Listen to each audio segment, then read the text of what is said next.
Good morning, everyone. I'm going to give a few minutes for people to trickle in, and then we will get started.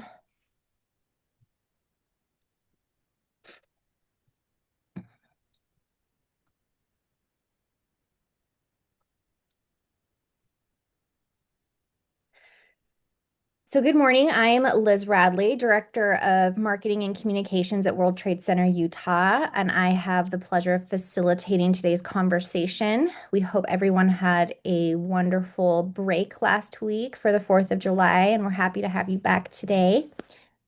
If you are here for the first time, this series is intended to provide you with the latest information about trade and tariffs, with some additional useful information sprinkled in. You can view previous webinars on our YouTube channel, and we always have our live tariff dashboard on our website, and we'll link to that in the chat for you. And speaking of our tariff dashboard, we've got Troy Keller. He is our international trade and commercial policy advisor. He is going to provide some brief updates about the current state of some of these tariffs and changes. So he'll run through the dashboard with us, and then we'll welcome Eric Strong. He is our national security advisor for World Trade Center Utah, and we'll be talking about the situation in Iran and how that is affecting trade and all things that we are dealing with now. So, with that, I'll turn it over to you, Troy. Liz, thank you. Thanks very much, and thanks everyone for attending. It's good to be on with everyone again. So I'm going to just take a couple minutes and cover the dashboard updates. As I think everyone probably knows, the dashboard is constantly and immediately updated. On these calls, we try to provide kind of some high level coverage of those updates that have happened in the last week. This time, 2 weeks because of the holiday last time. And so I'm going to walk through those. Um, uh, we won't give them the full amount of time that each update deserves. So if there's a company or an individual that says, "Hey, I'd like to understand more about what's happening on some of these actions that the USTR is taking or that are happening around the world, and understand what it might mean for my business and focus on going forward, looking at options." Please don't hesitate to reach out. That's what World Trade Center is for, and we'd love to sit down and talk with you more about those things. Okay. So first, we're going to start with the Section 301 investigations. Section 301 is that statutory authority that USTR has to look at other countries in the world that might be implementing unfair trade practices or things that hurt the U.S. economy. As we know that under the Trump administration, Section 301 has been used much more than it's ever been used before. And that in 2026 has been no exception. And in fact, it's been used in spades.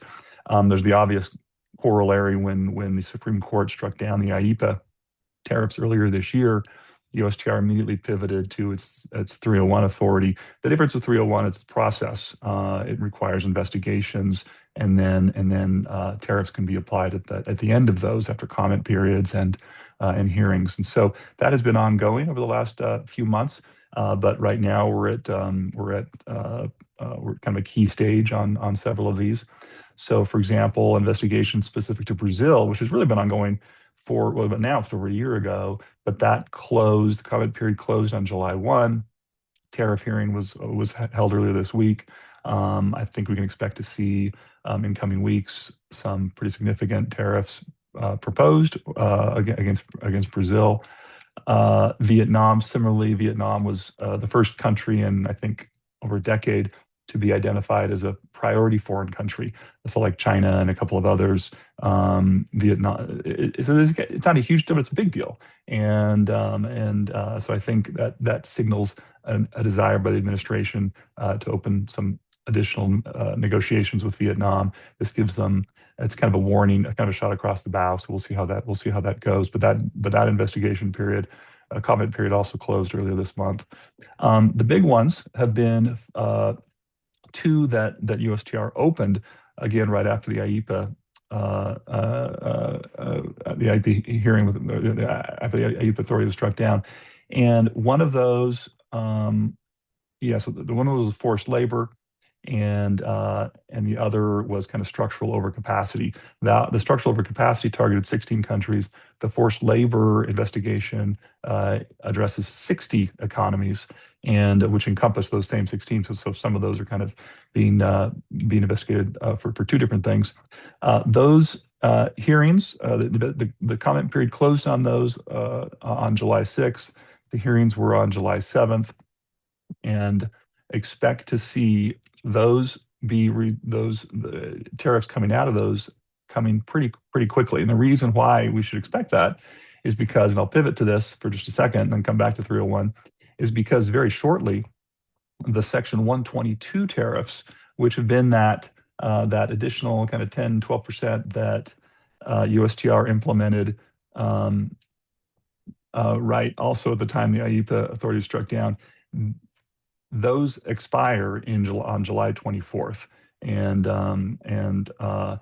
so at that point, without congressional authority, USTR can't do more on the 122 tariffs, and so that's where the 301 will kick in, and so we would expect the timing of especially the forced labor investigation, the timing of tariffs coming out of that, which we've been, I think USTR has indicated would be kind of the 10 to 12%, 12.5% range, that those would kick in probably, without much of a gap at all, if any.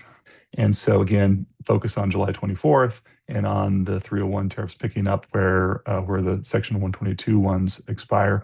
One interesting wrinkle in all this, there's also the China renewal. So the tariffs that were put in place on China and Trump one, those have to be reviewed and to see if they'll be renewed every 4 years. The second 4-year period, that review period, closed also here this month, just a few days ago. One wrinkle on that's interesting that I think many of you have been taking advantage of is that USTR coming out of the Chairman Xi and President Trump meeting a few weeks ago, where they announced that there would be this kind of informal board called the Board of Trade that would look at whether there was some imports from China into the U.S. that were not seen as national security priorities, and that they might have tariff reductions on those. And that was opened up to comment. That closes today. And then we have a period. So many companies have kind of submitted and said, hey, this import is important for what we do. It shouldn't be an issue to relieve tariffs on that. And so many companies have made their arguments there. There will be a rebuttal period that again other companies or consumers, people who think that the ones who petitioned got it wrong, that will happen through July 27, and then we'll see what comes out of that. Last thing that I will mention which is actually quite a big deal. USMCA, of course, is the Canada, U.S., and Mexico treaty that I think is used significantly across North America to provide significant amounts of free trade within that bloc. On July 1, they were supposed to have come to this inflection point where they could renew USMCA. Now, renew meaning that it would have an extension once it expires. But again, it doesn't expire until I think it's 2036. So this is all a long ways away. But it's still significant that they weren't able to reach agreement on renewing it from 2036 forward. It's significant because this puts them on another track where every year they're required under the treaty to come together. 3 countries come together and negotiate and decide, kind of every year, look at it again. Should we renew it? If we're going to renew it, are we going to do it on, what terms? So this creates really some ongoing negotiation. And so it's something for all companies to pay close attention to.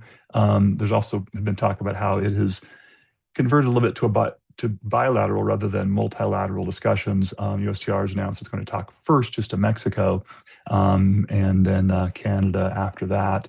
I don't think anyone expects USMCA to fall apart in coming years. However, it wouldn't surprise me if those negotiations include some amendments that they would like to do in the shorter term. So anyway, that's enough on updates. The details on these are in the tariff dashboard. and which there'll be a link to. And thanks, everyone. I'm going to turn things over to Eric for a much more interesting discussion.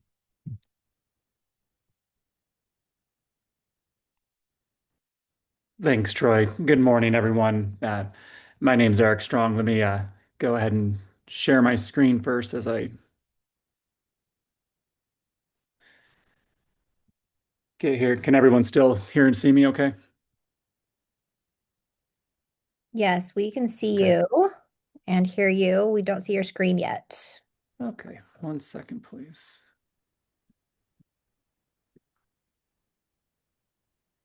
Okay. You should There we have go. in front of you a satellite picture of the Strait of Hormuz. Yes, Okay. perfect. Thank you. All right. So good morning, everyone. For the next 12, 13 minutes or so, run you through kind of some wave top level political, military, and economic current events as it relates to hostilities with Iran, and then share a little bit more of kind of my thoughts. Originally, I was kind of asked to, hey, let's update Iran. And as I went about this, I found myself really asking a different question, which is, you know, why did oil prices and a lot of other commodities recover so quickly when a lot of the underlying constraints are still there? So this is really less of an Iran briefing, more of a kind of a case study in strategic resilience. So quick orientation, just because there's a lot of sometimes there's a little bit of confusion. I'm even confused. But when we in front of you on down here is Oman. Up here we have Iran. And when this is a 21-mile gap between these two areas, and ships traditionally before the war went right down the center and came through. Transit was about 100 ships a day, give or take on average. And then after the memorandum of understanding was signed, Iran wanted ships to use what they call the Iranian route, which is more of like this. And the US and its allies want commercial shipping to do kind of closer to Oman. And when we've looked at attacks over the last couple days or couple weeks, any of the attacks on international shipping from Iran have focused on those taking the southern route along kind of the Omani coast. So just for a quick kind of orientation.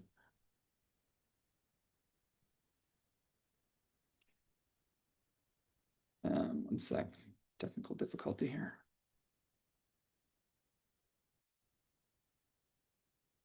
I'm sorry, everyone. Just hold on. There we go. And somehow I still have my marks on my screen. Oh well. Um, so what's happening right now? Kind of in the military domain, there was a ceasefire that was announced, part of a memorandum of understanding back on the 19th of June. That's still there's not hostilities are ongoing. The United States president has declared, and again, he did it today, that the ceasefire is over. But we have not seen the return of military actions, especially from Israel into Iran, or as much Iran out into what it was striking. Uh, the MOU left unresolved the nuclear question about how do we actually verify Iran's nuclear ambitions. Over the last 72 hours, there were strikes. The U.S. did about 190 strikes into Iran, and Iran has also attacked U.S. infrastructure across the Gulf, to include in Kuwait, Bahrain, Qatar, and Jordan. One of the interesting things about the U.S. strikes now is some of what the actual targeting has been. And for the most part, the U.S. is focused on the Strait of Hormuz. The latest strikes actually were kind of southeast of the Caspian Sea, north of Iran, along a major east-west land route that Iran uses to trade with Russia and China, attempting to destroy some bridges in that area. And what that really signifies is the U.S. not just settling on, hey, we're going to choke Iran from the Strait of Hormuz. It's also we're going to target, and we have the ability to target your lines of communication and your transportation routes throughout your country. So it does send a very clear message to Iranian leadership. Within the maritime flow, numbers have kind of gone back and forth, but after the memorandum of understanding was signed, commercial shipping did increase somewhere between 20 and 70 ships a day. This is still down from the 100 average before the war. Um, and that peaked probably about a week ago at about 72. and then has fallen over the last week. And really, we're only seeing about 25 ships a day transit the strait. Um, Economically, as we look at this, and I'll talk more about it.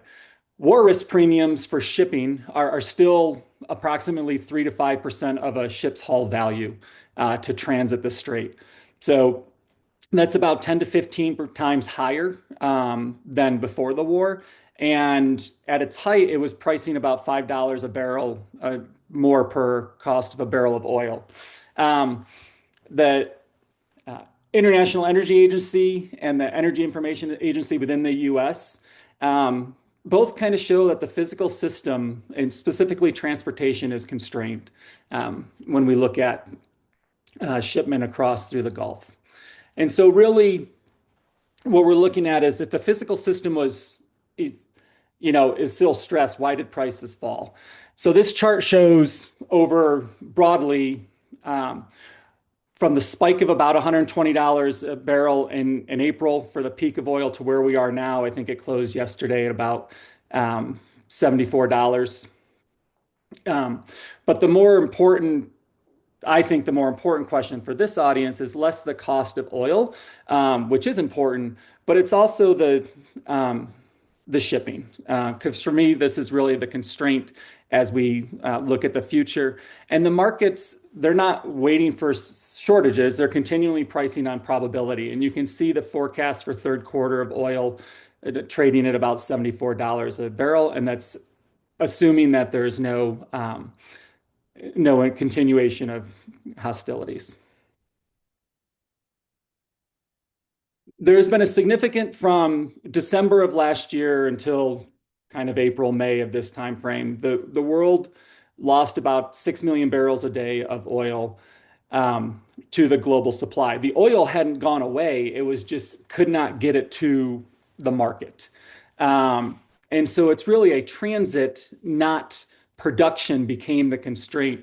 And when we look at this, and you look at kind of the layers that oil must go through to go from the ground to a consumer, we can kind of see why that happened. So walking through this, so you have the oil in the ground, and you can see as it has to move through transportation. In this case, because we're focused on the Strait of Hormuz, it gets to the strait, and that is the significant backlog that we're talking about. There was a point in May where basically the last pre-war ship had docked, and there was no Iranian oil, if you will, kind of Middle East oil on the market that had to flow through the Strait of Hormuz. And then we see, I have shaded in tan, what I call the buffers, right? And this is really what has helped the world right now is commercial industry's ability to buffer, and then government's ability to buffer oil through the strategic oil reserves and some commercial reserves. And we're going to talk a little bit about more on that here, this slide, and then the next one. So over the course of the war, and specifically in May, you can see that the International Energy Agency said world stock drawdowns of oil was about 143 million barrels, okay, and averaging just under 4 million barrels of oil a day. And so when we look at this, the market's able to recover, but that inventory draw has still happened. And those inventories became the world's shock absorber. And here's kind of where we are. The International Energy Agency got agreements from member nations to basically release about 400 million barrels of oil. The US did 172 million barrels. This is all, these aren't news reports. These are the actual kind of press releases from these countries. You can see on the right, what I did not do was take New York Times reporting and say, hey, this is what the New York Times said. Some large countries like China, we don't really know how big their strategic petroleum reserve is or what they did. But for perspective, the United States Strategic Petroleum Reserve, which is basically in salt caverns down along the Gulf Coast and a few other areas, at its height in 2012 had about 600 million barrels in there. Right now, it has about 320 million barrels. It's as low as it's ever been since its inception. And when the US, specifically for the US, when we look at inventories, um, the number is still 1984 levels for the lowest when we combine commercial inventories as well as the Strategic Petroleum Reserve. So that buffer that has been built in that nations, especially the US, has drawn on over the last 3 or 4 months has really become a strategic advantage. I'm not going to go through in the interest of time so much the natural gas piece, but it's the exact same choke point that we see, only unlike with oil coming from the Gulf, which can transit across Saudi Arabia a little bit slower on the east-west pipeline, natural gas has to go through the Strait of Hormuz. And so we still see with about a 20% reduction in natural gas as it moves from Gulf producing countries through the Strait of Hormuz. And liquid natural gas doesn't have that overland transportation route like we can do for oil. So what do we do? The lower prices doesn't mean lower risk. As I've kind of shared, we are still looking, depending how you want to measure it, 50% reductions in strategic reserves. And this is true in the commercial industry too. Commercial numbers are harder to find, but over the last few months, industries have used nitrogen supplies. They've used their oil supplies. They've used their gas supplies that they had in storage. And all of these, we'll just call them critical materials needed for production. Those inventories have been used up. And so businesses and nations have to make a decision. Do they want to leave inventories low, or do they want to go ahead and try to replenish their inventories? If the decision is to replenish, now we're going to have significantly increased demand, because not only do we have the demand everyday life, we also have nations trying to restock 300 million plus barrels of oil in their strategic petroleum reserves. Or you can leave inventories low where they are and the prices will stay lower, but then you've reduced that buffer. It's no longer there. And so when another disruption occurs, you'll have those companies, those nations are going to have less risk. So really from an organizational perspective, it's how does the organization want to balance this? And as I mentioned before, I'm using oil, but it touches everything. You can see these categories in here. Every one of these touches a Utah business for the most part. I put in critical minerals, I included fertilizer. A huge disruption, less so in the US, but it did affect the US, to the global supply of urea and key fertilizer components. And this will have a significant impact on food security, especially across Africa. Countries like Australia are heavily reliant on Middle East fertilizers. And as farmers are going to have to make decisions, and those reports come out here in the next couple of weeks of, hey, am I planting less because I have less fertilizer, especially nitrogen-based fertilizers that are so important for kind of staples of corn and wheat. So it really, as I said before, it's not whether or not the next disruption occurs, but what time does the buffer buy you? And I'll leave you with 5 ideas to kind of go with as you go forward. And I'm happy to answer questions, or you can always contact me and we can jump on a call. But kind of 5 ideas as I think of I call it the resiliency thesis is, markets are constantly looking at probability. And that's why you see high stock market rates now, low oil prices. But I think it's important for a long-term aspect to look at what are the actual inventories that are out there. The Strait of Hormuz is one of about 6 critical straits within the world that everything flows through that goes on a ship. And so really transit, and not necessarily in of itself production, is becoming the constraint. That inventories, they provide the strategic cover. They bought the world time and to absorb the disruption that happened between the end of February and continues to this day. Prices and risk, lower prices don't mean less risk. Depends on your time tolerance, your time horizons that you're looking at. And then what I really kind of argue for now is that strategic buffers are becoming a competitive advantage. And this is anathema to everything that has gone on in the commercial world for the past few decades of where everything was based on efficiency, low inventories, what we used to call in the military just-in-time logistics. And given the constraints and given the economic, diplomatic, and political things going on across the world, um, efficiency may have to be balanced now with the ability to absorb disruption to our supply systems. So, Liz, I will stop there and turn it back over to you.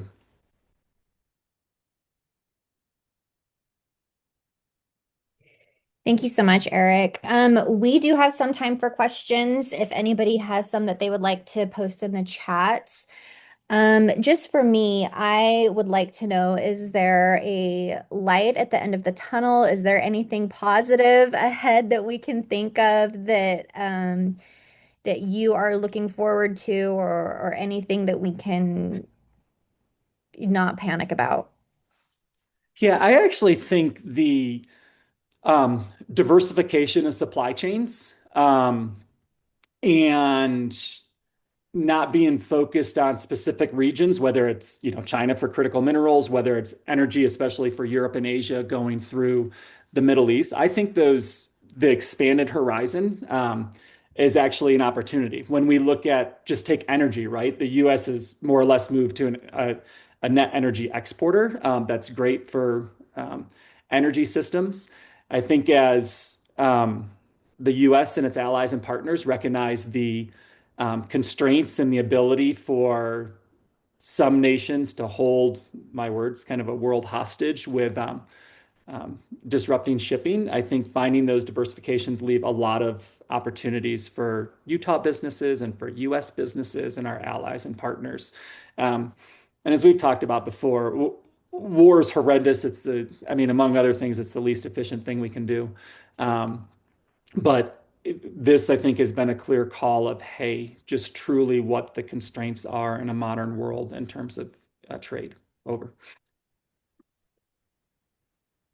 Awesome. Thank you so much. Well, this has been incredibly valuable. We will link to Eric's presentation in the YouTube video that we post on our channel.